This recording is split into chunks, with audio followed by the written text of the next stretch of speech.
Morning guys. ಹಾ, ಹೇಗಿದ್ದೀರಾ ನೀವೆಲ್ಲರೂ? ನಾನು ಚೆನ್ನಾಗಿದ್ದೀನಿ, ನೀವು ಕೂಡ ಚೆನ್ನಾಗಿದ್ದೀರಾ ಅಂತ ಭಾವಿಸುತ್ತೇನೆ.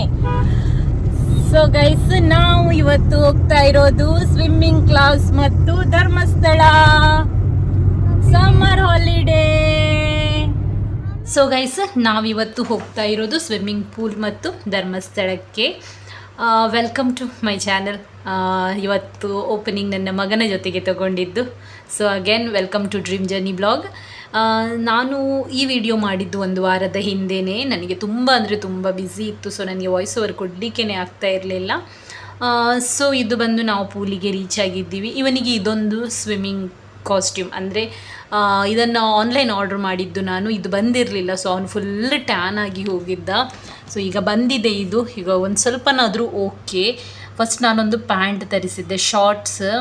ಆ ಶಾರ್ಟ್ ನನ್ನ ಹಸ್ಬೆಂಡ್ ಫಸ್ಟ್ ಡೇ ಪೂಲಿಗೆ ಹೋದ ದಿನವೇ ಮರೆತು ಬಂದರು. ಸೊ ಅದರದ್ದು ಅಸಲು ಹೋಗಿದೆ ಆಲ್ಮೋಸ್ಟ್ 250 ರುಪೀಸ್ ಕೊಟ್ಟು ಒಂದು ದಿನ ಹಾಕಿದ್ದು. ಶವರ್ ಮಾಡಿ ವಾಪಸ್ ಬರುವಾಗ ನನಗೆ ಕೂಡ ಮರ್ತೋಗಿದೆ. ಆ ದಿನ ನಾನು ಕೂಡ ಇದ್ದೆ. ಆ ದಿನ ಅವ್ರು ತಂದೇ ಇಲ್ಲ, ಸೊ ಆ ಪ್ಯಾಂಟ್ ಹೋಗಿದೆ. ಅದರ ನಂತರ ಎಮರ್ಜೆನ್ಸಿಗೆ ನಾನು ನೂತನಿಂದ ಒಂದು ಲೈನ್ ಆನ್ ಶಾರ್ಟ್ ಚಡ್ಡಿ ತಂದಿದ್ದೆ, ಅಂದರೆ ಪ್ಯಾಂಟ್ ಟೈಪಲ್ಲಿ.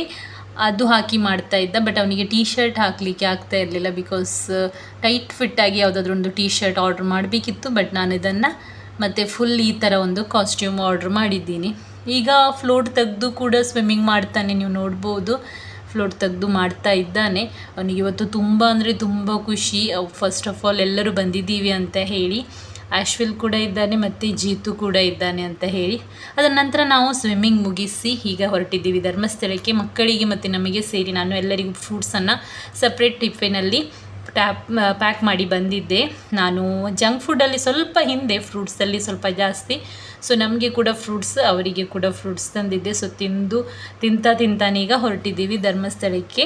ಹೋಗುವ ಪ್ಲ್ಯಾನ್ ಇರಲಿಲ್ಲ ಧರ್ಮಸ್ಥಳಕ್ಕೆ. ಲಾಸ್ಟ್ ಮೊಮೆಂಟ್ ಒಂದು ಪ್ಲ್ಯಾನ್ ಮಾಡಿ ಕರ್ಕೊಂಡು ಹೋಗೋದಂತ ಆಯಿತು ಆಶ್ವಿಲ್ಗೆ. ಹಾಗೆ ಜೀತುಗೆ ಕೂಡ ಕರ್ಕೊಂಡೋದ್ವಿ ಆಶ್ವಿಲ್ ಜೊತೆಗೆ. ನಾವು ಆ್ಯಕ್ಚುಲಿ ಹೊರಟಿದ್ದು ಆಶ್ವಿಲ್ ಹೋಗ್ತಾನೆ ಅಂತ ಹೇಳಿ, ಅಂದರೆ ಅವನು ಹೋಗಲಿಕ್ಕೆ ಅಂತ ಹೇಳಿ ಬಂದಿದ್ದ 4 ಡೇಸಿಗೆ ಅಂತಲೇ ಬಂದದ್ದು. ಮತ್ತು ನಮ್ಮ ಪ್ಲ್ಯಾನ್ ಚೇಂಜ್ ಆಗಿ ಅವನು ಲಾಸ್ಟ್ ಇಲ್ಲಿ ಬಂದ ನಂತರ ಹೇಳಿದ, ನನಗೆ ಕೂಡ ಸ್ವಿಮ್ಮಿಂಗ್ ಮಾಡಬೇಕಂತ ಅನಿಸ್ತಾ ಉಂಟು ಅಂತ ಹೇಳಿ. ಸೊ ನಾನು ಅಂದ್ಕೊಂಡೆ ಮನಸ್ಸಲ್ಲಿ, ಅವ್ರು ಮೊದಲೇ ಹೇಳಿದರೆ ನಾವು ಇಷ್ಟು ಬೇಗ ಬರಬೇಕಂತ ಇರಲಿಲ್ಲ ಅಲ್ಲ ಆಶ್ವಿಲ್ ಅಂತ ಹೇಳಿ. ಆದರೂ ನಾವೀಗ ಬಂದಿದ್ವಿ, ಸೊ ಎಂಜಾಯ್ ಮಾಡ್ತಾ ಇದ್ದೀವಿ ಈಗ. ಸೊ ಈಗ ನಾವು ಫಸ್ಟ್ ಬಂದದ್ದು ಮ್ಯೂಸಿಯಮ್ಮಿಗೆ ಇಲ್ಲಿ ಟಿಕೆಟ್ಸ್ ಎಲ್ಲ ತೊಗೊಂಡು ಒಳಗೆ ಬಂದಿದ್ದೀವಿ. ಮ್ಯೂಸಿಯಮ್ಮಲ್ಲಿ ನಾನು ಮೊದಲು ಕೂಡ ತುಂಬ ಸಲ ಬಂದಿದ್ದೀನಿ. ಯಾಕಂತ ಹೇಳಿದರೆ ಪ್ರಾಬ್ಲಮ್ಮು, ನಮಗೆ ಮಡಂತ್ಯಾರಲ್ಲಿ ಒಂದು ಪಾರ್ಕ್ ಅಥವಾ ಏನು ಕೂಡ ಇಲ್ಲ. ಸೊ ನನಗೆ ಯಾರಾದರೂ ಗೆಸ್ಟ್ ಬಂದರೆ ಎಲ್ಲಿ ಕೂಡ ಕರ್ಕೊಂಡು ಹೋಗಲಿಕ್ಕೆ ಆಪ್ಷನ್ ಇರೋದಿಲ್ಲ. ಸೊ ಇದೊಂದು ಬೆಸ್ಟ್ ಆಪ್ಷನ್ ಅಂತ ಅಂದ್ಕೊಳ್ತೀನಿ. ಆ ಸೈಡಲ್ಲಿ ಮ್ಯೂಸಿಯಮ್, ಕಾರ್ ಮ್ಯೂಸಿಯಮ್ ಅದು ಇದು ಅಂತ ಹೇಳಿ ಉಂಟಲ್ಲ. ನಮ್ಮ ಸೈಡಲ್ಲಿ ನಮ್ಮ ಜನರಿಗೆ ಈ ಸೈಡ್ ಆ ಸೈಡ್ ಹೋಗಿ ಎಲ್ಲ ಗೊತ್ತಿದ್ದು, ಅಂದರೆ ತುಂಬ ಟೂರಿಸಮ್ ಪ್ಲೇಸ್ ಇದ್ದವರು ಸಡನ್ನಾಗಿ ಈ ಪ್ಲೇಸಿಗೆ ಬಂದರೆ ಬೋರ್ ಆಗುತ್ತೆ. ಅಂದರೆ ನಮ್ಮ ಮಡಂತ್ಯರ ಸೈಡಲ್ಲಿ, ಬಿಕಾಸ್ ಬೀಚ್ ಏನು ಇಲ್ಲ ಅಲ್ಲ. ಇಲ್ಲಿ ನಾವು ಈಗ ಎಂಟ್ರೆನ್ಸಲ್ಲಿ ಹೋಗ್ತಾ ಇದ್ದೀವಿ. ಸೊ ಮತ್ತು ನನಗೆ ಕೂಡ ಟೈಮ್ ಇರಲಿಲ್ಲ, ಆದರೂ ಕೂಡ ನಾನು ಕರ್ಕೊಂಡು ಬಂದೆ. ಬಟ್ ಅವನಿಗದು ಕೂಡ ತಪ್ಪಿರಲಿಲ್ಲ. ಅವನಿಗೆ ಲಾಸ್ಟ್ ಮೊಮೆಂಟ್ ರಿಯಲೈಸ್ ಆಯಿತು ನಾನು ಕೂಡ ಸ್ವಿಮ್ಮಿಂಗ್ ಮಾಡ್ಬೋದಿತ್ತು ಅಂತ ಹೇಳಿ. ಬಿಕಾಸ್ ನನ್ನ ಮಗ ಮಾಡುವಾಗ ಅವನಿಗೆ ಕೂಡ ಆಸೆ ಆಗಿದೆ. ಈಗ ನನ್ನ ಹಸ್ಬೆಂಡ್, ನನ್ನ ಮಗ ಮತ್ತು ಆಶ್ವಿಲ್ 3 ಜನ ಕೂಡ ಆಲ್ರೆಡಿ ಸ್ಟಾರ್ಟ್ ಮಾಡಿದ್ದಾರೆ. ಬಟ್ ನಾನು ವಾಯ್ಸ್ ಓವರ್ ಕೊಡ್ತಾ ಇರೋದು ಲೇಟ್. ಸೊ ಇದೆಲ್ಲ ಶೆಲ್ಸ್ ಆ ಥರ ಎಲ್ಲ ತುಂಬ ಇದೆ. ಹಳೆ ಐಟಮ್ಸ್ಗಳು ತುಂಬ ಇವೆ. ನಮ್ಮ ಮನೆಯಲ್ಲಿ ಹಳೆ ಐಟಮ್ಸ್ ಮೊದಲು ತುಂಬ ಇತ್ತು, ಅಂದರೆ ಓಲ್ಡನ್ ಟೈಮ್ಸಲ್ಲಿ ಕಿಚನಲ್ಲಿ ಯೂಸ್ ಮಾಡುವ ಐಟಮ್ಸ್ಗಳ ಇರ್ತಿತ್ತಲ್ಲ, ಅದೆಲ್ಲ ಇತ್ತು. ಅದನ್ನೆಲ್ಲ ನೋಡಿ ನನಗೀಗ ನೆನಪು ಬರ್ತಾಯಿತ್ತು. ಸೊ ಈ ಥರದ್ದೆಲ್ಲ ಉಂಟು. ಅಶ್ವಿಲ್ಗೆ ಕೂಡ ತುಂಬ ಇಷ್ಟ ಆಯಿತು, ಬಿಕಾಸ್ ಅವ್ನು ಸ್ವಲ್ಪ ದೊಡ್ಡವನಾಗಿರೋದ್ರಿಂದ ಅವನಿಗೆ ಇದೆಲ್ಲ ಅರ್ಥ ಆಗ್ತಾ ಉಂಟು. ನನ್ನ ಮಗನಿಗೆ ಎಲ್ಲನೂ ಅರ್ಥ ಆಗದಿದ್ದರೆ ಅವ್ನು ಸ್ವಲ್ಪ ಸ್ವಲ್ಪ ಅರ್ಥ ಆಗ್ತಾ ಉಂಟು, ಬೋನ್ಸ್ ಆ ಥರದ್ದೆಲ್ಲ. ಮತ್ತು ಈ ಥರ ಫ್ಲೂಟ್ಸ್ ಐಟಮ್ಸ್ಗಳೆಲ್ಲ ನನ್ನ ಮಗನಿಗೆ ತುಂಬಾ ಇಷ್ಟ. ನನಗೆ ಇಲ್ಲಿ ಬರಲಿಕ್ಕೆ ತುಂಬ ಇಷ್ಟ ಆಗುತ್ತೆ, ಬಿಕಾಸ್ ಈ ಥರ ಐಟಮ್ಸ್ಗಳು ತುಂಬ ಇವೆ ಅಲ್ಲ, ಅದು ನಮಗೆ ನೋಡಲಿಕ್ಕೆ ಸಿಗೋದು ತುಂಬ ಕಡಿಮೆ ಅಂತ ಹೇಳಿ. ಓಲ್ಡನ್ ಟೈಮ್ಸಲ್ಲಿ ಇರುವುದು ಆಲ್ಮೋಸ್ಟ್ ಎಲ್ಲ ಐಟಮ್ಸ್ಗಳು ಇಲ್ಲಿವೆ ಅಂತ ಅಂದ್ಕೊಳ್ತೀನಿ. ಇದು ನೋಡಿ, ಹಾವು ಆಡಿಸೋರು ಮೊದಲು ಹಳೆಯ ಟೈಮಲ್ಲಿ ತೊಗೊಂಡು ಬರ್ತಾಯಿದ್ರು. ಈಗ ನಾನು ಹಾವು ಆಡಿಸೋರನ್ನೇ ನೋಡೇ ಇಲ್ಲ ಅಂತ ಅಂದ್ಕೊಳ್ತೀನಿ. ನಾನು ಚಿಕ್ಕದಿರುವಾಗ ನೋಡಿದ್ದೆ ಅಷ್ಟೇ, ಈಗ ಇಲ್ಲಿ ಕೂಡ ನೋಡಿಲ್ಲ. ಇಲ್ಲಿ ನಾವು ಫಸ್ಟ್ ಬಂದ್ವಿ ಬಿಕಾಸ್ ತುಂಬ ಅಂದರೆ ತುಂಬ ಬಿಸಿಲಿತ್ತು. ಇಲ್ಲಿ ಸ್ವಲ್ಪ ಕೋಲ್ಡ್ ಉಂಟಲ್ಲ, ಮತ್ತು ಎ ಸಿ ಕೂಡ ಇದೆ ಅಂತ ಹೇಳಿ ಇಲ್ಲಿ ಬಂದ್ವಿ. ಮತ್ತು ಮುಂದೆ ಹೋಗುವಾಗ ಸ್ವಲ್ಪ ಬಿಸಿಲು ಸಿಗ್ಬೋದು, ಅಂದರೆ ನೆಕ್ಸ್ಟ್ ಎಲ್ಲ ಕಡೆ ಹೋಗುವಾಗ ಎಲ್ಲ. ಇವತ್ತು ನನಗೆ ಬೇಗ ಮುಗಿಸ್ಬೇಕಷ್ಟೇ ಇದನ್ನೆಲ್ಲವರನ್ನು ತೋರಿಸಿ, ಬಿಕಾಸ್ ನನಗೆ ಕಾಲ್ ಮೇಲೆ ಕಾಲ್ ಬರ್ತಾನೆ ಇತ್ತು ಬ್ಯುಸಿ ಇದೆ ಅಂತ ಹೇಳಿ. ನಾನು ಅದೇ ಅಂದ್ಕೊಂಡೆ, ಒಂದು ವೇಳೆ ಲೇಟ್ ಬರ್ಬೋದಿತ್ತು ಅಂತ ಹೇಳಿ. ಏನು ಮಾಡಲಿಕ್ಕಾಗಲ್ಲ, ಮಗನಿಗೆ ಕೂಡ ರಜೆ ಇದೆ ಪಾಪ, ಎಲ್ಲಿ ಕೂಡ ಕರ್ಕೊಂಡು ಹೋಗಲಿಕ್ಕೆ ಆಗ್ತಾ ಇರಲಿಲ್ಲ ನನಗೆ. ಬ್ಯಾಗ್ ಹೆವಿಯಾಗಿ ಹಸ್ಬೆಂಡ್ ಇಟ್ಕೊಳ್ತಾ ಇದ್ದರು ಪಾಪ. ತುಂಬ ಲಾಂಗ್ ಉಂಟಲ್ಲ ಅದು ಮ್ಯೂಸಿಯಮ್ಮು, ಹಸ್ಬೆಂಡ್ ಇಟ್ಕೊಂಡ್ರು, ಅದಕ್ಕೋಸ್ಕರನೇ. ಅಲ್ಲಿಂದ ಎಲ್ಲನೂ ಮುಗಿಸ್ಕೊಂಡು ನಾವು ಬೆಳಿಗ್ಗೆ ಅಲ್ಲಿ ಸ್ವಿಮ್ಮಿಂಗ್ ಮಾಡಿ ಡೈರೆಕ್ಟ್ ಬಂದದ್ದಲ್ಲ, ಸೊ ಒಂದು ಚಿಕ್ಕದೊಂದು ಬ್ರೇಕ್ಫಾಸ್ಟ್ ಮಾಡ್ಕೊಳ್ಳೋಣ ಅಂತ ಅಂದ್ಕೊಂಡ್ವಿ. ಸೊ ಬ್ರೇಕ್ಫಾಸ್ಟ್ ಮಾಡಲಿಕ್ಕೆ ಅಂತ ಹೇಳಿ ಬಂದ್ವಿ. ಈಗ ನೋಡಿ, ಇವನ ತಲೆಗೆ ಕ್ಯಾಪ್ ಇಲ್ಲ ಆಗ್ಬೋದಾ, ಇವನು ಎಲ್ಲಿ ಬಿಟ್ಟು ಬಂದಿದ್ದಾನೆ ಅಂತ ಗೊತ್ತಿಲ್ಲ. ನಾನು ಹೊಸ ಕ್ಯಾಪ್ ತೊಗೊಂಡಿದ್ದು, ಐ ಥಿಂಕ್ 250 ಏನೋ ಕೊಟ್ಟಿದ್ದು ಆಗ್ಬೋದಾ. ಒಂದು ದಿನ ಫಸ್ಟ್ ಡೇ ಹಾಕಿದ್ದದು, ಮೊನ್ನೆ ಹೋಯಿತು. ಅವನು ಎಲ್ಲಿ ಬಿಟ್ಟು ಬಂದಿದ್ದಾನೆ ಅವನಿಗೆ ಕೂಡ ನೆನಪು ಬರ್ತಾ ಇಲ್ಲ. ಸೊ ನೆಕ್ಸ್ಟ್ ಬಂದು ನಾವೆಲ್ಲರೂ ಆಲ್ಮೋಸ್ಟ್ ಬನ್ಸ್ ತೊಗೊಂಡಿದ್ವಿ, ಎಲ್ಲರೂ ಕೂಡ. ಆ್ಯಶ್ವಿಲ್ ಮಾತ್ರ ಐ ಥಿಂಕ್ ಗೋಳಿ ಬಜೆ ತೊಗೊಂಡಿದ್ದು, ಹೌದು ಅವನು ಗೋಳಿ ಬಜೆ ತೊಗೊಂಡಿದ್ದ. ಎಲ್ಲರೂ ಕೂಡ ಒಂದೊಂದು ಜ್ಯೂಸ್ ತೊಗೊಂಡು ಕುಡಿದು ಅದರ ನಂತರ ನೆಕ್ಸ್ಟ್ ಸ್ಟಾಪಿಗೆ ಹೋಗೋದು.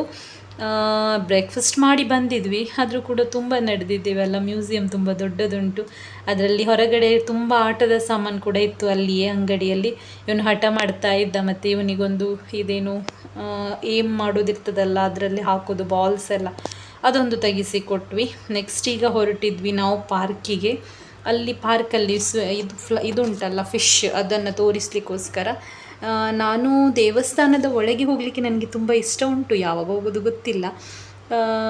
ಬಟ್ ನನಗೇನೆಂದರೆ ಲೈನಲ್ಲಿ ನಿಲ್ಲಬೇಕಲ್ಲ ತುಂಬ, ಅದಕ್ಕೋಸ್ಕರ ನನಗೆ ಟೈಮೇ ಸಿಗಲ್ಲ. ಯಾವತ್ತಾದ್ರೂ ಒಂದು ದಿನ ಹೋಗಬೇಕಂತ ಆಸೆ ಉಂಟು ನನಗೆ. ಹಾಗೇನಿಲ್ಲ, ಎಲ್ಲ ದೇವರು ಒಂದೇ. ಸೊ ನಾನು ಹೋಗ್ತೀನಿ, ನೋಡೋಣ ಯಾವಾಗ ಟೈಮ್ ಆಗ್ತದೆ ಅಂತೇಳಿ. ಬ್ಯುಸಿ ಲೈಫಲ್ಲಿ ಒಂದು ಟೈಮ್ ತೆಗಿಬೇಕಷ್ಟೇ. ಈಗ ಬಂದಿದ್ದೀವಿ ಫಿಶನ್ನು ನೋಡಲಿಕ್ಕೆ. ಟರ್ಟಲ್ಸ್ ಎಲ್ಲ ತುಂಬ ಇತ್ತು. ಇಲ್ಲಿ ಮೊನ್ನೆ ನನ್ನ ಮಗ ಬಂದಿದ್ದ, ಅಂದರೆ ಸ್ಕೂಲ್ ಟ್ರಿಪ್ ಇತ್ತು ಅವರಿಗೆ. ಐ ಥಿಂಕ್ ಅವರಿಗೆ ಈ ಜಾಗದಲ್ಲಿ ಕರ್ಕೊಂಡು ಬಂದಿಲ್ಲ ಅಂತ ಅಂದ್ಕೊಳ್ತೀನಿ ನಾನು, ಸೀದಾ ಅಕ್ವೇರಿಯಮಿಗೆ ಕರ್ಕೊಂಡು ಹೋಗಿದ್ದು ಅಂತ. ಬಿಕಾಸ್ ಇಲ್ಲಿ ಸ್ವಲ್ಪ ಡೇಂಜರ್ ಉಂಟಲ್ಲ, ಮಕ್ಕಳಿಗೆ ಕಂಟ್ರೋಲ್ ಮಾಡಲಿಕ್ಕೆ ಕಷ್ಟ ಆಗ್ತದೆ ಅಂತ. ಗೊತ್ತಿಲ್ಲ ಕರ್ಕೊಂಡು ಬಂದಿದ್ರೋ ಇಲ್ಲ ಅಂತೇಳಿ. ಇಲ್ಲ ಅಂತ ಹೇಳಿದ. ತುಂಬ ಅಂದರೆ ತುಂಬ ಫಿಶ್ಗಳುಂಟು, ನೋಡಲಿಕ್ಕೆ ಕೂಡ ಖುಷಿ ಆಗುತ್ತೆ. ತುಂಬ ಬಿಸಿಲುಂಟಲ್ಲ, ಮೇಲೆ ಕೂಡ ಕವರ್ ಮಾಡಿದ್ದು ಒಳ್ಳೆಯದಾಯಿತು. ಇಲ್ಲ ಅಂದರೆ ಆ ಮೀನುಗಳಿಗೆ ಕೂಡ ಬಿಸಿ ಬಿಸಿ ನೀರಲ್ಲಿ ಸ್ವಿಮ್ ಮಾಡಿದಾಗೆ ಆಗ್ಬೋದಪ್ಪ. ಈಗ ನಾವು ಅಕ್ವೇರಿಯಮಿಗೆ ಹೋಗ್ತಾ ಇದ್ದೀವಿ, ಮಧ್ಯದಲ್ಲಿ ನಡ್ಕೊಂಡು ಬರ್ಬೋದು. ಅಲ್ಲಿ ಇಲ್ಲಿ ಎಲ್ಲ ಕಡೆನೂ ಗಾರ್ಡನ್ ಟೈಪಲ್ಲಿ ಉಂಟಲ್ಲ, ಅಲ್ಲಿ ಎಲ್ಲ ಕಡೆ ಬೋರ್ಡ್ ಹಾಕಿದ್ರು ನಡಿಬೇಡಿ ಅಂತೇಳಿ. ಸೊ ನನ್ನ ಮಗ ಅಲ್ಲಿ ನಡಿಲಿಕ್ಕೆ ಅಲೌಡ್ ಇಲ್ಲ ಅಂತ ಹೇಳಿದ. ಸೊ ನಾವು ಕರೆಕ್ಟಾದ ಜಾಗದಿಂದ ನಡ್ಕೊಂಡು ಬರ್ತಾ ಇದ್ವಿ. ಸೊ ಇಲ್ಲಿ ಬಂದು ಅಕ್ವೇರಿಯಮಿಗೆ ಬಂದಿದ್ದೀವಿ. ಇಲ್ಲಿ ಎಲ್ಲ ಕಡೆನೂ ಫ್ರೀ ಇತ್ತು. ಟಿಕೆಟ್ ಐ ಥಿಂಕ್, ಹೌದು ನಾವು ಮ್ಯೂಸಿಯಮಲ್ಲಿ ಟಿಕೆಟ್ ತೆಗೆದಿದ್ವಿ, ಇಲ್ಲಿ ಫ್ರೀ ಇತ್ತು. ಇದೊಂದು ದೊಡ್ಡ ಫಿಶ್ ನೋಡಿ, ಕ್ಯಾಟ್ ಫಿಶ್ ಐ ಥಿಂಕ್ ಅದು. ಇಲ್ಲಿ ಕೂಡ ಖುಷಿ ಆಯಿತು ನೋಡಲಿಕ್ಕೆ. ಮುಟ್ಟಬೇಡಿ ಅಂತ ಹೇಳಿದರೂ ಜನ ಮುಟ್ತಾರೆ, ಅದೊಂದು ನನಗೆ ತುಂಬ ಸಿಟ್ಟು ಬರ್ತದೆ. ಅಲ್ಲಿ ಅಷ್ಟು ಬೋರ್ಡ್ ಹಾಕಿರ್ತಾರೆ, ಫ್ಲ್ಯಾಶ್ ಲೈಟ್ ಹಾಕಬೇಡಿ, ಮುಟ್ಟಬೇಡಿ. ನಮ್ಮ ಇಂಡಿಯನ್ ಜನರಿಗೆ ಉಂಟಲ್ಲ, ಎಲ್ಲರಿಗೂ ಅಂತ ಹೇಳಲ್ಲ, ಸ್ವಲ್ಪ ಜನರಿಗೆ ಬೋರ್ಡ್ ಹಾಕಿದ್ದು ಕಾಣಿಸೋದಿಲ್ಲವ ಅಥವಾ ಭಾಷೆ ಇಲ್ಲವ ಗೊತ್ತಿಲ್ಲ. ಅಲ್ಲಿ ಬರೆದಿದ್ದಾರೆ, ಒಂದು ಮಗು ಬಂದಿದೆ, ಅದು ಮುಟ್ಟಿದರೆ ಭಯ ಬೀಳ್ತಾ ಉಂಟು. ಅವರ ಪೇರೆಂಟ್ ಅದನ್ನು ಮುಟ್ಟಿಕೊಂಡು ಅವನನ್ನು ಮತ್ತೆ ಅಳಿಸ್ತಾ ಇದ್ದಾರೆ. ಹೇಗೆ ಯಾಕೆ ಯಾವ ಥರ ಮಾಡ್ತಾರೆ ಗೊತ್ತಿಲ್ಲ. ಆ ಮಗು ಮುಟ್ಟಿದಾಗೆ ಬೊಬ್ಬೆ ಆಗ್ತದೆ ಗ್ಲಾಸ್, ಇದು ಮುಟ್ಟಿ ಮುಟ್ಟಿ ಅದನ್ನು ಅಳಿಸ್ತಾ ಉಂಟು. ಯಾವ ಥರದ ಪೇರೆಂಟ್ಸ ಗೊತ್ತಿಲ್ಲ ನನಗೆ. ನೆಕ್ಸ್ಟ್ ಬಂದು ನಾವು ಇಲ್ಲಿ 10 ರೂಪೀಸ್ ಟಿಕೆಟ್ ತೆಗೆದು ಕಾರ್ ಮ್ಯೂಸಿಯಮಿಗೆ ಬಂದ್ವಿ. ಇಲ್ಲಿ ತುಂಬ ಕಾರ್ಸ್ಗಳಿವೆ. ಆ್ಯಶ್ವಿಲ್ ಹೊರಗಿಂದನೇ ಒಂದು ಸಲ ಬಂದಿದ್ದಾನೆ, ಒಳಗೆ ಬಂದಿರಲಿಲ್ಲ. ಅವನಿಗೆ ಕಾರ್ಗಳನ್ನು ನೋಡಲಿಕ್ಕೆ ಬೇಕಿತ್ತು. ಸೊ ಇಲ್ಲಿ ನೋಡಿ ಅವರು ರಿಪೇರಿ ಮಾಡ್ತಾನೆ ಇದ್ದಾರೆ. ನಾವು ಲಾಸ್ಟ್ ಟೈಮ್ ಸಹ ಕೇಳಿದ್ವಿ ಅವರಿಗೆ, ಇದು ಎಲ್ಲ ಕಾರ್ಸ್ಗಳು ರನ್ನಿಂಗಲ್ಲಿ ಇದೆ ಅಂತ ಹೇಳಿ. ಅವ್ರು ಹೇಳಿದರು ಎಲ್ಲ ಕೂಡ ರನ್ ಆಗುತ್ತೆ, ಹೊರಗೆ ತೊಗೊಂಡು ಹೋಗಲ್ಲ, ಇಲ್ಲಿಯೇ ಒಳಗೆ ಹೊರಗೆ ಮಾಡ್ತೀವಿ ಅಷ್ಟೇ ಅಂತ ಹೇಳಿ. ಕಾರ್ ಮ್ಯೂಸಿಯಮಿಗೆ 10 ರೂಪೀಸ್ ಪರ್ ಟಿಕೆಟು, ಮತ್ತು ಮ್ಯೂಸಿಯಮಿಗೆ 20 ರೂಪೀಸ್ ಪರ್ ಹೆಡ್ ಇತ್ತು. ಸೊ ಕಡಿಮೆನೇ ಇತ್ತು. ನನ್ನ ಮಗನಿಗೆ ಟಿಕೆಟ್ ಇಲ್ಲ, ಅವನು ಚಿಕ್ಕವನಲ್ಲ ಅಂತ. ಮತ್ತು ಹಾಂ ಒಳ್ಳೆಯದುಂಟು. ನಾವು ಮೊದಲೆಲ್ಲ ಧರ್ಮಸ್ಥಳಕ್ಕೆ ಅಂದರೆ ನಮ್ಮ ಊರಿಂದ ತುಂಬ ಜನ ಧರ್ಮಸ್ಥಳಕ್ಕೆ ಬರ್ತಾಯಿದ್ರು. ಬಟ್ ನಾನು ಯಾವತ್ತೂ ಕೂಡ ಬಂದಿರಲಿಲ್ಲ. ಯಾರಿಗೆ ಗೊತ್ತು, ಹಣೆ ಬರದಲ್ಲಿ ನಾವು ಈ ಸೈಡಲ್ಲಿ ಮದುವೆಯಾಗಿ 1000 ಸಲ ಧರ್ಮಸ್ಥಳಕ್ಕೆ ಹೋಗ್ಲಿಕ್ಕೆ ಅಷ್ಟು ಹತ್ತಿರ ಆಗ್ತೀವಿ ಅಂತ ಹೇಳಿ. ನೆಕ್ಸ್ಟ್ ಇಲ್ಲಿ ಒಂದು ಫೈಟರ್ ಜೆಟ್ ಇದೊಂದು ಉಂಟು, ರಿಯಲ್ ಒನ್. ಅದೊಂದು ಮಗುವನ್ನು ತೋರಿಸಿ, ಅವನು ನೋಡಿದ್ದ ಎಲ್ಲ ಸ್ಕೂಲಿಂದ ನನ್ನ ಅದೊಂದು ತೋರಿಸಿ ನಾವು ಮತ್ತೆ ಹೊರಟ್ವಿ ಕಾರಿನ ಕಡೆ. ಆ್ಯಕ್ಚುಲಿ ನಾವು ಯಾವತ್ತು ಬಂದರೂ ಕೂಡ ಒಂದು ಕಡೆ ಕಾರ್ ಪಾರ್ಕ್ ಮಾಡಿ ಮತ್ತೆ ಎಲ್ಲ ಕಡೆ ಹೋಗೋದು. ಇವತ್ತು ಈ ಬಿಸಿಲಿಗೆ ಎಲ್ಲ ಕಡೆ ಕಾರ್ ತೊಗೊಂಡೇ ಹೋದದ್ದು, ಅಷ್ಟು ಸುಸ್ತಾಗ್ತಾ ಇತ್ತು ನಮಗೆ. ಮತ್ತೆ ಬಂದ್ವಿ ಆನೆಯನ್ನು ನೋಡಲಿಕ್ಕೆ. ಆನೆ ಇರಲಿಕ್ಕಿಲ್ಲ ಅಂತ ಅಂದ್ಕೊಂಡಿದ್ದೆ ನಾನು. ಲಾಸ್ಟ್ ಟೈಮ್ ಒಂದು ಸಲ ಬರುವಾಗ ಇದೇ ಟೈಮಲ್ಲಿ ಬಂದಾಗ ಆನೆ ಇರಲಿಲ್ಲ. ಸೊ ನನ್ನ ಹಸ್ಬೆಂಡಿಗೆ ಹೇಳಿದೆ, ನೀವು ಚೆಕ್ ಮಾಡಿ ಬನ್ನಿ, ಅದರ ನಂತರ ನಾನು ಬರ್ತೀನಿ ಅಂತ ಹೇಳಿ. ತುಂಬ ಬಿಸಿಲುಂಟು, ನಡಿಲಿಕ್ಕೇ ಬೇಡ ಅಂತ. ಸೊ ಮತ್ತೆ ಅವರು ನಮಗೆ ಕರೀಲಿಕ್ಕೆ ಬಂದರು. ನಾವು ಮತ್ತೆ ನನ್ನ ಮಗನನ್ನು ನೋಡಿ, ಅವನು ಫೋಟೋ ತೆಗೆಯೋದಂತೆ, ಅವನ ಕ್ಯಾಮ್ರಾ ಅಂತೆ ಅದು. ಇಲ್ಲಿ ಆನೆಗಳು ನನಗೆ ಸಿಗೋದು ಕಡಿಮೆ, ಬಟ್ ಇವತ್ತು ಸಿಕ್ಕಿದೆ. ಆನೆ ಚಿಕ್ಕದಾದರೂ ಕೂಡ ಒಳ್ಳೆ ಹೊಟ್ಟೆಗೆ ಸಿಗೋದ್ರಿಂದ ಒಳ್ಳೆ ಗಟ್ಟಿಯಾಗಿ ದಪ್ಪದಾಗಿ ಉಂಟು. ಬಟ್ ಈ ಸೈಡ್ ಸುತ್ತಾನೆ ಇರಲಿಲ್ಲ, ಮೇ ಬಿ ಬಿಸಿಲಿಗೆ ಗೊತ್ತಿಲ್ಲ. ತುಂಬ ಸಲ ಟ್ರೈ ಮಾಡಿದ್ವಿ ಈ ಸೈಡ್ ನೋಡಿಸಲಿಕ್ಕೆ, ಬಟ್ ಅದು ನೋಡ್ತಾನೆ ಇರಲಿಲ್ಲ. ಸೊ ನಾವು ಮತ್ತೆ ತುಂಬ ಹೊತ್ತು ಕಾದು ಮಗನನ್ನು ಒಂದು ಸ್ವಲ್ಪ ಆ ಸೈಡೆಲ್ಲ ಹೋಗಿ ತೋರಿಸಿ ಮತ್ತೆ ಹೊರಟ್ವಿ. ಯಾಕಂತ ಹೇಳಿದರೆ ನನಗೆ ಲೇಟ್ ಆಗುತ್ತೆ ಅಂತ ಹೇಳಿ ನನಗೆ ಬೇಜಾರು ಬಂತು. ಈ ಮಕ್ಕಳು ಮಾತ್ರ ಕೇಳ್ತಾನೆ ಇರಲಿಲ್ಲ, ಕಾಲ್ ಮೇಲೆ ಕಾಲ್ ಬರ್ತಾ ಉಂಟು, ಹೊರಡೋಣ ಅಂತ ಹೇಳಿದರು. ನನ್ನ ಹಸ್ಬೆಂಡಿಗೆ ದನ ಅಂದರೆ ತುಂಬ ಇಷ್ಟ. ಸೊ ಅವರಿಗೆ ಅದೊಂದು ನೋಡಲಿಕ್ಕೆ ತುಂಬ ಆಸೆ ಇತ್ತು. ಸೊ ಮತ್ತೆ ಅವರು ಹುಡುಕ್ತಾ ಇದ್ರು ಎಲ್ಲಿ ಇದೆ ಅಂತ. ಇದೊಂದು ಯಾವತ್ತೂ ಕೂಡ ನಾವು ನೋಡಿರಲಿಲ್ಲ, ಇದೆ ಅಂತ ಕೇಳಿದ್ವಿ ಅಷ್ಟೇ, ಬಟ್ ಅವರಿಗೆ ಅದು ನೋಡಿರಲಿಲ್ಲ. ನನಗೆ ಅಷ್ಟು ದನಗಳಿದ್ದೆಲ್ಲ ಇದು ಅಟ್ಯಾಚ್ಮೆಂಟ್ ಇಲ್ಲ, ಬಿಕಾಸ್ ನಮ್ಮ ಮನೆಯಲ್ಲಿ ಅದೆಲ್ಲ ಇರಲಿಲ್ಲ. ಬಟ್ ಇವರ ಮನೆಯಲ್ಲಿ ಚಿಕ್ಕದಿಂದ ಇರೋದರಿಂದ ಅವರಿಗೆ ಅಟ್ಯಾಚ್ಮೆಂಟ್ ತುಂಬ ಉಂಟು. ನಮ್ಮ ಅತ್ತೆ ಬಂದರೆ ಅವರಿಗೆ ತುಂಬ ಖುಷಿ ಆಗ್ತಿತ್ತು. ಯಾಕಂದರೆ ಅವರು ನಾನು ಮದುವೆಯಾಗಿ ಬಂದರೂ ಕೂಡ ತುಂಬ ಅಂದರೆ ಒಂದು 2-3 ವರ್ಷ ಇತ್ತು ದನಗಳು. ಈಗವೇ ಇಲ್ಲ ನಮ್ಮ ಹತ್ರ ಅಷ್ಟೇ. ಸೊ ಇಲ್ಲಿ ಸ್ವಲ್ಪ ನೋಡಿಕೊಂಡು ಅದರ ನಂತರ ಹೊರಟ್ವಿ. ಇಲ್ಲಿ ಒಂದು ಸ್ವಲ್ಪ ಫೈಟರ್ ಜೆಟ್ಗಳು ಅದು ಎಲ್ಲ ಇತ್ತು. ಐ ಥಿಂಕ್ ಇದು ನಡೀತದೆ ಇಲ್ಲ ನನಗೆ ಗೊತ್ತಿಲ್ಲ, ಇಲ್ಲ ಅಂತ ಅಂದ್ಕೊಳ್ತೀನಿ, ಬಿಕಾಸ್ ಬೋರ್ಡ್ ಹಾಕಿದ್ದಾರಲ್ಲ, ದ್ಯಾಟ್ ಮೀನ್ಸ್ ಅದು ನಡೆಯೋದಿಲ್ಲ ಅನ್ನೋ ಅಂದ್ಕೊಳ್ತೀನಿ. ನನ್ನ ಹಸ್ಬೆಂಡಿಗೆ ಹೋಗಲಿಕ್ಕೇ ಮನಸ್ಸಿಲ್ಲ, ಇದನ್ನೇ ನೋಡ್ತಾ ಇರೋಣ ಅಂತ. ನನಗೆ ಲೇಟ್ ಆಗಿದೆ. ಮತ್ತು ನೋಡಲಿಕ್ಕೆ ಕೂತ್ಕೊಂಡ್ರೆ ಒಂದು ತುಂಬಾ ಉಂಟು. ನಾವು ಈ ಸೈಡೆಲ್ಲ ಯಾವತ್ತೂ ಕೂಡ ಬರ್ತಾನೆ ಇರಲಿಲ್ಲ. ಇಲ್ಲಿ ಒಂದು ಬೋಟ್ ಕೂಡ, ಅಂದರೆ ಒಳ್ಳೆ ದೊಡ್ಡದು ಬೋಟ್ ಉಂಟು, ಅದು ಕೂಡ ನಾನು ಯಾವತ್ತೂ ಕೂಡ ನೋಡಿರಲಿಲ್ಲ. ಅದೊಂದು ಮಕ್ಕಳಿಗೆ ತೋರಿಸಿದೆ, ಹತ್ತಿಸ್ಲಿಕ್ಕೆಲ್ಲ ಹೋಗಿಲ್ಲ. ಯಾಕಂದರೆ ಮಕ್ಕಳಿಗೆ ಏನು ಸುತ್ತಲಿಕ್ಕೆ ಬಂದರೆ ಅವರಿಗೆ ಟೈಮ್ ಹೋದದ್ದೇ ಗೊತ್ತಾಗಲ್ಲ. ಇಲ್ಲಿ ಒಂದು ಜೇನು ಗೂಡಿತ್ತು, ಅದನ್ನು ನನ್ನ ಮಗನಿಗೆ ತೋರಿಸಲಿಕ್ಕೆ ಇತ್ತು. ಇದು ಲೈವಲ್ಲಿ ಸಿಗೋದು ಕಡಿಮೆ ಅಲ್ಲ. ಸೊ ಇದೊಂದು ತೋರಿಸಿದೆ. ಎಷ್ಟು ಹೇಗೆ ಕೂತ್ಕೊಳ್ತದೆ ಅಲ್ಲ ಅದು. ನಾನು ಕೂಡ ಎಷ್ಟು ಹತ್ತಿರದಿಂದ ಎಲ್ಲ ನೋಡಿದ್ದು ಇಲ್ಲ ಯಾವತ್ತೂ ಕೂಡ, ದೂರದಿಂದ ಅಂದರೆ ಮರಕ್ಕೆಲ್ಲ ಆದದ್ದು ನೋಡಿದ್ದು, ಹತ್ತಿರದಿಂದ ನೋಡಿರಲಿಲ್ಲ. ಜೇನು ಹುಳ ಅಂತಲೇ ಗೊತ್ತಾಗಲ್ಲ ನೋಡಿ, ಅದು ಯಾವುದೋ ಗೂಡು ಹಾಕಿ ಕಟ್ಕೊಂಡು ಕೂತ್ಕೊಂಡಾಗೆ ಉಂಟು. ಸೊ ನೆಕ್ಸ್ಟ್ ನಾವು ಬಂದ್ವಿ ಊಟಕ್ಕೆ ಅಲ್ಲಿ ನಿಲ್ಲಿಸಿಲ್ಲ ನಾವು, ಸೀದಾ ಬಂದದ್ದು ಸಂತೆಕಟ್ಟೆಗೆ. ಬಿಕಾಸ್ ನಾವು ಪ್ಯೂರ್ ನಾನ್ ವೆಜ್, ಅಲ್ಲಿ ಎಲ್ಲ ವೆಜ್ ಅಲ್ಲ. ಸೊ ನಾವು ಡೈರೆಕ್ಟ್ ಬಂದ್ವಿ. ಮತ್ತು ಗ್ಯಾಸ್ ಪ್ರಾಬ್ಲಮಿಂದ ಏನು ಕೇಳಿದರೂ ಕೂಡ ಎಲ್ಲಿ ಕೂಡ ಏನೂ ಇರಲಿಲ್ಲ. ಸೊ ಇಲ್ಲಿ ಒಂದು ಫ್ರೈಡ್ ರೈಸ್ ಮತ್ತು ನೂಡಲ್ಸ್ ತೊಗೊಂಡ್ವಿ. ನನಗೇನಷ್ಟು ಇಷ್ಟ ಆಗಿಲ್ಲ, ಒಂಥರ ಫಿಶ್ಶಿದು ಎಣ್ಣೆಯನ್ನು ತೆಗೆದು ಫ್ರೈ ಮಾಡಿದಾಗೆ ಇತ್ತು ಫ್ರೈಡ್ ರೈಸಿಗೆ. ಹೊಟ್ಟೆ ಹಸುವಾದಾಗ ಏನಾದರೂ ಒಂದು ತಿನ್ನಬೇಕಲ್ಲ, ಮತ್ತು ಅದು ಕೂಡ ನನಗೆ ಲೇಟಾಗಿದೆ. ಈ ಮಕ್ಕಳಿಗೆ ಹೇಗಾದರೂ ಬೇಗ ತಿನ್ನಿ ಅಂತ ಹೇಳಿದೆ. ಯಾಕಂತ ಹೇಳಿದರೆ ನೀತನಿಗೂ ಕೂಡ ತೊಗೊಂಡೋಗ್ಬೇಕಿತ್ತು. ನೀತ ಒಬ್ಬಳೆ ತುಂಬ ಬ್ಯುಸಿ ಇದ್ಲು. ರಿಷಲಿಗೆ ಹುಷಾರಿರಲಿಲ್ಲ. ಆ್ಯಕ್ಚುಲಿ ಬಂದಿದ್ಲು ಅವಳು ಕೆಲಸಕ್ಕೆ, ಮಧ್ಯಾಹ್ನ ಟೈಮಲ್ಲಿ ಅವಳು ಹೋಗಿದ್ದಾಳೆ. ಅಂದರೆ ನಾನು ಬರಲಿಕ್ಕೆ 1 ಅವರ್ ಇರುವಾಗ ಹೊರಟಿದ್ದಾಳೆ ಪಾಪ. ನಿರೋಷ ಕೂಡ ಊರಿಗೆ ಹೋಗಿದ್ದಾಳೆ. ಸೊ ನಮಗೆ ತುಂಬ ಕಷ್ಟ ಆಗ್ತಾ ಇತ್ತು. ಮತ್ತು ನೀತನಿಗೆ ಪಾರ್ಸಲ್ ಹೇಳಿದ್ದೆ ಆಗ್ಬೋದಾ, ಅವ್ರು ಪಾರ್ಸಲನ್ನು ತಂದು ಆಶ್ವಿಲ್ ಕೈಯಲ್ಲಿ ಕೊಟ್ಟಿದ್ದರು. ಬಿಲ್ ಮಾಡುವಾಗ ನಾನು ಇದು ಯಾರ್ದು ಪಾರ್ಸಲ್ ಅಂತ ಕೇಳಿದರು ಕೌಂಟರಲ್ಲಿ. ಇದು ನಮ್ಮದು ಅಂತ ಹೇಳಿ ತೊಗೊಂಡೆ.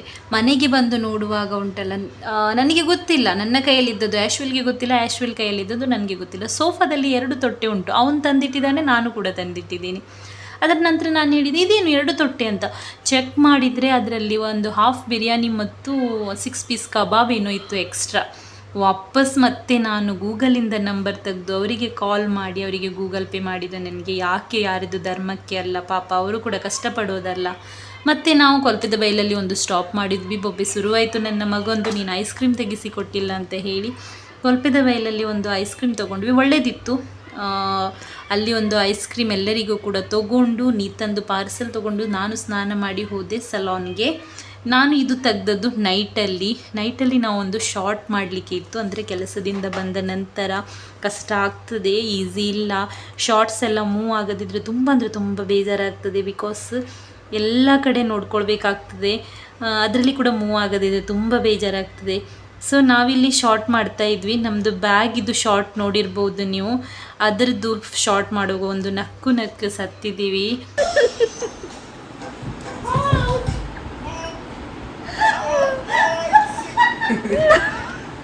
ಗೈಸ್, ಈ ವಿಡಿಯೋ ಇಷ್ಟ ಆದಲ್ಲಿ ಲೈಕ್ ಮಾಡಿ, ಶೇರ್ ಮಾಡಿ, ಕಮೆಂಟ್ ಮಾಡಿ, ಹಾಗೆ ಸಬ್ಸ್ಕ್ರೈಬ್ ಮಾಡಿ. Thank you so much guys. Bye bye.